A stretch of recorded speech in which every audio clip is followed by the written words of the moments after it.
আহ, আওয়ামী লীগের যে বিভৎস রূপ আজকে আমরা দেখতে পেয়েছি গত 15 বছর ধরে বা তার আগেও, আর শেখ মুজিব বা হাসিনার, শেখ হাসিনার যে শেখ মুজিব বা শেখ হাসিনা হয়ে ওঠা, সেটা তো আর একদিনে হঠাৎ করে হয় নাই। সেটা একটা দীর্ঘ প্রক্রিয়ার মধ্য দিয়ে হয়েছে, দীর্ঘ ইতিহাস আছে। এটা কিভাবে হলো আপনি যদি বলেন, ইতিহাস মানে এই ইতি- ইতিহাসটা আর কি। তাহলে আওয়ামী লীগের ইতিহাসের দিকে তাকাতে হয়। সমস্যা হচ্ছে যে আওয়ামী লীগের আহ, জনক বা প্রতিষ্ঠাতা হলেন মৌলানা আব্দুল হামিদ খান ভাসানী। তার সঙ্গে আওয়ামী লীগের এই যে ধারাটা গড়ে উঠছে হাসিনা পর্যন্ত, এই ধারার কোনো সম্পর্ক নাই বাস্তবে। ভাসানী একটা ভিন্ন চরিত্রের মানুষ, ভিন্ন ধরনের মানুষ। হ্যাঁ, তার স্বপ্নেরও ভিন্ন ছিল, সেটা নিজেকে কেন্দ্র করে গড়ে উঠেছিল না বা গড়ে ওঠে নাই। এটা তার সমাজ, জনগণ, বিশেষ করে নির্যাতিত নিপীড়িত মানুষের প্রতি তার আলাদা দুর্বলতা ছিল, মমত্ববোধ ছিল। সেখান থেকে এসেছিল। তাদের মুক্তির স্বপ্ন তিনি দেখতেন। ওই মানে মন্ত্রী হওয়ার স্বপ্ন তার ছিল না, মন্ত্রী হয়ে টাকা কামাই করার স্বপ্ন তার ছিল না, ওইগুলো তিনি ভাবতেন না। তাহলে হাসিনার মধ্যে যে এই পরিপূর্ণতা হলো যে লুটেরাস হয়তো বর্গী চরিত্র, হুম হুম। বর্গী তন্ত্র, এটা যে পূর্ণাবয়ব পেল হাসিনার মধ্যে, এটা উৎসটা কি? হ্যাঁ, সেটাই জানতে চাচ্ছি মূলত, শুরুটা কোথায়। শুরুটা হচ্ছে ইতিহাসের দিকে যদি আমরা যাই, তাহলে মুসলিম লীগে যেতে হবে। আওয়ামী লীগ আওয়ামী লীগের যেখান থেকে এসেছে, সেই মুসলিম লীগের বিখ্যাত মন্ত্রী অবিভক্ত বাংলার সরারদির পর্যন্ত যেতে হবে।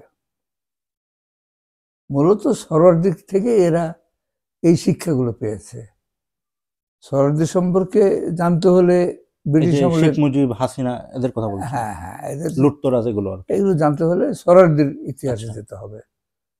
সরারদি তো শেখ মুজিবের গুরু, প্রকৃত গুরু। ভাসানীর সঙ্গে থেকে আওয়ামী লীগ করতে পারে শেখ মুজিব, কিন্তু তার প্রকৃত গুরু হচ্ছে সরারদি, যার শিষ্য সে ছিল ব্রিটিশ আমলে, যখন কলকাতায় ছিলেন শেখ মুজিব। সরারদি যখন হিন্দু মুসলিম দাঙ্গা করেছেন 46-এ রায়ট, তখন তার শিষ্য ছিল, তার সঙ্গী ছিল বা তার অনুসারী ছিলেন শেখ মুজিব। আমি তো সেই 46 সালে। পুরাতন লোকদের কাছে শুনেছি তো, যে 46-এর দাঙ্গায় শেখ মুজিবের ভূমিকা সম্পর্কে আমি শুনেছি। এগুলো অনেকে জানে, ওইভাবে আলোচনা হয় না। কিন্তু শেখ মুজিব তো সহরাওয়ার্দীর সাগরেদ হিসাবে ওই দাঙ্গাতে অংশ নিয়েছিলেন, এটা আমি শুনেছিলাম। এক হিন্দু নেতার কাছে শুনেছিলাম, মারা গেছেন প্রেমরঞ্জন দেব। উনি বাংলাদেশে হিন্দু সম্প্রদায়ের একজন নেতা ছিলেন, সংগঠনের নেতা ছিলেন। উনি যে আমাকে বলেছেন মানে শেখ মুজিব হত্যাকাণ্ডে, হিন্দু হত্যাকাণ্ডে কিভাবে অংশ নিয়েছিল, কিন্তু তিনি আবার পুরাতন ওই হিন্দুদের কাছ থেকে শুনেছিলেন আর কি, কলকাতার। সেগুলো আমাকে বলেছিলেন বা বলতেন। মাঝে মাঝে কথা হতো, তার সঙ্গে দেখা হলে এসব আলাপ হতো, তখন বলতেন। তাহলে একটা ইতিহাসে আমাদের যেতে হয়, সেই ইতিহাস গেলে সরহদের দাঙ্গা পর্যন্ত যেতে হয়। এবং তার আগে 42-এর যে দুর্ভিক্ষটা, 1942 সালে সম্ভবত দুর্ভিক্ষ হলো একটা, 42-43 পর্যন্ত বোধহয় দুর্ভিক্ষটা চলেছিল। প্রচুর মানে লোক তাতে মারা গিয়েছিল বাংলার। সেই সময় সোহরাওয়ার্দী প্রধানমন্ত্রী ছিলেন না, প্রধানমন্ত্রী সম্ভবত তখন ছিলেন, স্মৃতি তো একটু ভুল হয়, সম্ভবত ছিলেন এ কে ফজলুল হক। আচ্ছা। উনি সম্ভবত তার মন্ত্রিসভায় ছিলেন সে সময়, সোহরাওয়ার্দী মন্ত্রী ছিলেন। এবং সেই সময় চাল বিতরণের জন্য মানে বেশ কয়েক হাজার চাল পাওয়া, রিলিফের আর কি। রিলিফের পেয়েছেন, যেটা আমি ফ্রিডম এট মিডনাইটে পড়েছিলাম। আচ্ছা।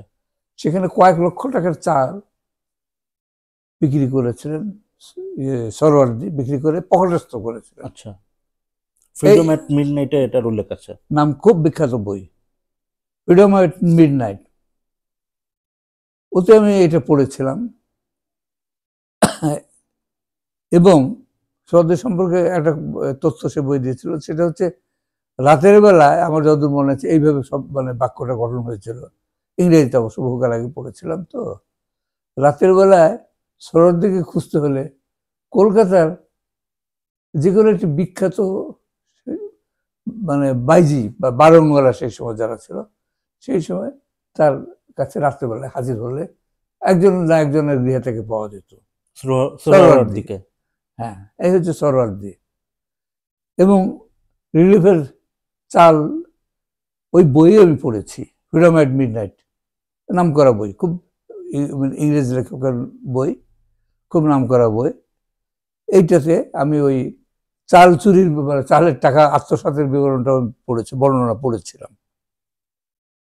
এরপরে হচ্ছে 46 দাঙ্গায় যে সোহরাওয়ার্দীর ভূমিকা কলকাতায়, সেই দাঙ্গায় তার ভূমিকা সম্পর্কে সেখানেও পড়েছিলাম, অন্যত্র আমি পড়েছিলাম, শুনেওছিলাম বিভিন্ন জনের কাছে, এটা পড়েছিলাম, আমি একাধিক জায়গায় পড়েছিলাম। ফ্রিডম অ্যাট মিডনাইটেও আছে সেটা বিবরণ, কিছুটা হলো আছে। তো সোহরাওয়ার্দী কি? শেখ মুজিবের তাহলে মানে শেখ মুজিবকে বলা যেতে পারে খাঁটি শিষ্য সোহরাওয়ার্দীর। মানে শেখ মুজিবের যে চরিত্র আমরা দেখেছি 72 থেকে, আর বিশেষ করে তাই শেখ মুজিবের প্রকৃত গুরু সোহরাওয়ার্দী। এই ইতিহাসগুলো আমাদের তো আত্মানুসন্ধানের প্রয়োজন আছে। আমাদের জাতি হিসেবে, জনগোষ্ঠী হিসেবে আমাদের যদি উঠে দাঁড়াতে হয়, আমাদের এই পৃথিবীতে মর্যাদার সঙ্গে দাঁড়াতে হয়, তাহলে অবশ্যই আমাদের আত্মসমালোচনা করতে হবে। তা আত্মসমালোচনার আগে তো আত্মানুসন্ধান করতে হবে, নিজেদের সমস্যা, নিজেদের ত্রুটি বিচ্যুতিগুলোকে খুঁজে বের করতে হবে, কারণগুলোকে বুঝতে হবে। সেক্ষেত্রে আমরা সোহরাওয়ার্দীকে দেখছি একটা দুর্বৃত্ত নেতা হিসেবে। এই দুর্বৃত্ত নেতার শিষ্য হচ্ছে শেখ মুজিব, যেটা 72 থেকে সে বলে অল্প স্বল্প, তখন তো সে সোহরাওয়ার্দীর অনুসারী মন্ত্রী, পাকিস্তানের কেন্দ্রীয় মন্ত্রী 56 থেকে 57। তখন তাদের উভয়ের বিশ্বাসঘাতকতা আমরা দেখেছিলাম, আওয়ামী লীগের কর্মসূচির প্রতি তাদের যে বিশ্বাসঘাতকতা, আর তোমার দুর্নীতি 72 থেকে বিশেষ করে আমাদের চোখে যেটা পড়েছে 75 পর্যন্ত আওয়ামী লীগের যে দুর্নীতি, দুঃশাসন, হত্যা, নির্যাতন, হাজার হাজার লোক তারা মেরেছিল সেই সময়। বামপন্থীদের হাজার হাজার বামপন্থীকে হত্যা করেছিল, শুধু সিয়াসিদেরকে একা না, জাসদের লোকদের হত্যা করেছিল। লক্ষ্মী বাহিনীর নির্যাতনের অনেক বিবরণ আমি জানি। বামপন্থীদের উপর যে অত্যাচারগুলো হয়েছিল, জনগণের উপরে যে অত্যাচার করেছিল লক্ষ্মী বাহিনী, সেটা আমারও তো অনেক কিছু জানা আছে, এগুলো অনেকেই জানে। এইগুলোর হচ্ছে হাত পাকিয়েছিল এইসব করে মুজিব এবং তার দল। মুজিব 75-এ মারা গেছে, নিহত হয়েছিল। তারপর তার মেয়ে এক সময় শেখ হাসিনা এখানে হাল ধরলো আওয়ামী লীগের, জিয়াউর রহমানের সাহায্য নিয়ে বলবো আমি। জিয়াউর রহমান তাকে এখানে পুনর্বাসনের ব্যবস্থা করে দিল, সুযোগ করে দিল। এরা তো সব রসুনের এক গোড়া। এখন এই তাদের স্বার্থে, জিয়াউর রহমান তার পার্টি গড়ার স্বার্থে, তার মানে শ্রেণীর স্বার্থে, তাদের স্বার্থে, নিজেদের স্বার্থে আওয়ামী লীগকে রক্ষা করার জন্য, একটা দাঁড় করানোর জন্য শেখ হাসিনা যাতে বাংলাদেশে আসতে পারে তার ব্যবস্থা করলো।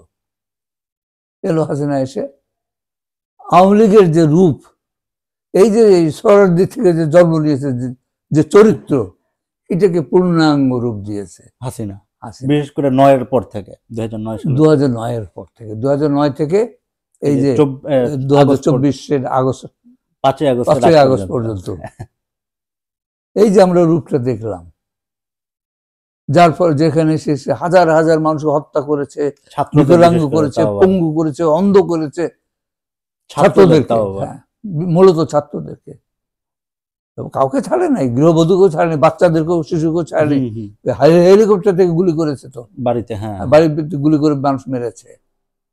আওয়ামী লীগ তো এমনি একটা দল, এমনি একটা শাসক দল, যারা সুযোগ পেলে এমন পর্যায়ে যেতে পারে, নৃশংসতার চরম পর্যায়ে যেতে পারে, লুটপাট তো আছেই।